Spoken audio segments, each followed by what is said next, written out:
नमस्कार, आप सभी का स्वागत है। दोस्तों, सावन का महीना हिंदू धर्म में सबसे अधिक पवित्र माना जाता है, क्योंकि सावन का महीना भगवान शिव को अत्यंत प्रिय है। कहा जाता है कि इसी महीने में भगवान शिव पृथ्वी पर पधारते हैं और अपने भक्तों की मनोकामनाओं को पूर्ण करते हैं। इसीलिए सावन के महीने में हमें हर प्रकार से शिव जी को प्रसन्न करने का प्रयास करना चाहिए। शिव पुराण में यह कहा गया है कि जो भी मनुष्य सावन के महीने में शिवलिंग पर 1,00,000 बेलपत्र चढ़ाता है, वह शिव जी की विशेष कृपा का अधिकारी बन जाता है। साथ ही शिवलिंग पर दूध से अभिषेक करने वाले मनुष्य के सभी पाप नष्ट हो जाते हैं। जो मनुष्य सावन के महीने में शिवलिंग पर जल चढ़ाता है, उसे धन और धान्य की प्राप्ति होती है। किंतु किसी भी मनुष्य को शिवलिंग पर तुलसी पत्र नहीं चढ़ाने चाहिए। शिव जी की पूजा में तुलसी पत्र का प्रयोग वर्जित माना गया है। इसी के साथ ही शिव पुराण में ऐसे 10 संकेतों के बारे में बताया गया है। यदि किसी मनुष्य को इन 10 में से कोई एक संकेत मिलता है तो उस पर भगवान शिव अत्यंत प्रसन्न है। शिव जी उसकी मनोकामना को अवश्य ही पूर्ण करेंगे। एक बार माता पार्वती ने भगवान शिव से पूछा कि महादेव, सावन के महीने में समस्त चराचर आपको प्रसन्न करने के लिए नाना प्रकार की पूजा आराधना करते हैं, किंतु जब आप अपने भक्त पर प्रसन्न होते हैं तो उन्हें कौन से संकेत देते हैं जिससे आपका भक्त समझ जाए कि आप उसकी भक्ति से प्रसन्न है। देवादि देव महादेव ने मां पार्वती को इन 10 संकेतों के बारे में बताया है, जिनके बारे में आप सभी को अवश्य ही जान लेना चाहिए। सबसे पहला संकेत, यदि किसी मनुष्य को सावन के महीने में सपने में शिवलिंग के दर्शन होते हैं अथवा वह खुद को शिवलिंग पर जल चढ़ाते हुए देखता है, तो उस व्यक्ति को महादेव यह संकेत दे रहे हैं कि वे उसकी भक्ति से अत्यंत प्रसन्न है और वे उसकी मनोकामना को पूर्ण करने वाले हैं।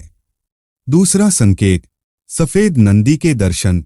यदि आप सावन के महीने में भगवान शिव के मंदिर को जा रहे हैं और रास्ते में आपको सफेद नंदी के दर्शन होते हैं, तो इसे बहुत ही शुभ संकेत समझना चाहिए।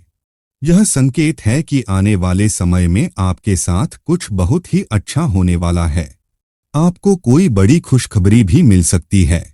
तीसरा संकेत, नाग देवता का दिखाई देना। सावन के महीने में अगर आपको नागराज के दर्शन होते हैं तो यह महादेव का ही संकेत समझना चाहिए। शिव जी आपकी भक्ति से अत्यंत प्रसन्न है।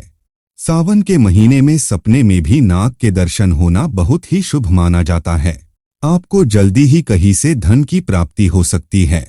चौथा संकेत, अगर आपको सावन के महीने में ऐसा कोई सपना दिखाई देता है जिसमें आप कोई पहाड़ चढ़ रहे हो, तो इसे शुभ संकेत समझना चाहिए। यह संकेत दर्शाता है कि आपको किसी बड़े कार्य में सफलता मिलने वाली है। पांचवा संकेत, सावन के महीने में अगर आपको सपने में भगवान शिव का कोई मंदिर दिखाई देता है तो इसे भगवान शिव का ही संकेत समझना चाहिए। शिव जी आपसे अत्यंत प्रसन्न है और वह जल्दी ही आपकी कोई इच्छा पूर्ण करेंगे। छठा संकेत, अगर सावन के महीने में आपको सपने में त्रिशूल अथवा डमरू दिखाई देता है तो आपको समझ लेना चाहिए कि शिव जी आप पर प्रसन्न है। सपने में त्रिशूल यह दिखाई देना दुखों के नाश का संकेत है और डमरू का दिखाई देना आपके जीवन में आने वाली खुशियों का इशारा होता है। सातवां संकेत, अगर आपको सावन के महीने में सपने में किसी नदी के दर्शन होते हैं अथवा आप किसी नदी में खुद को स्नान करते हुए देखते हैं तो इसे बहुत ही शुभ संकेत समझना चाहिए। भगवान शिव आपको यह संकेत दे रहे हैं कि आपके समस्त पापों का नाश हो चुका है और आपकी आत्मा पवित्र हो चुकी है। यदि आपको सावन के महीने में बाहर जाते समय मिट्टी के घड़े में दूध भरा हुआ दिखाई देता है तो यह धन प्राप्ति का संकेत है। महादेव आप पर बहुत अधिक प्रसन्न है और वे आपकी दरिद्रता का नाश करने वाले हैं। यदि आपको सावन के महीने में अचानक किसी स्थान पर अघोरी साधु के दर्शन होते हैं अथवा कोई अघोरी साधु आपके द्वार पर आता है तो इसे साक्षात महादेव का ही संकेत समझना चाहिए। महादेव आपको संकेत दे रहे हैं कि वे आपकी कोई मनोकामना जल्द ही पूरी करेंगे। यदि सावन के महीने में आपके द्वार पर कोई काला कुत्ता आता है तो उस कुत्ते की सेवा अवश्य करें और उसे रोटी अवश्य खिलाएं। आपके सभी संकटों का विनाश हो जाएगा। तो दोस्तों, क्या आपको भी इनमें से कोई संकेत मिले हैं तो कमेंट करके जरूर बताएं। जानकारी अच्छी लगी तो वीडियो को लाइक जरूर करें और कमेंट में हर हर महादेव लिखना न भूलें। साथ ही चैनल को सब्सक्राइब जरूर करें। आप सभी का धन्यवाद।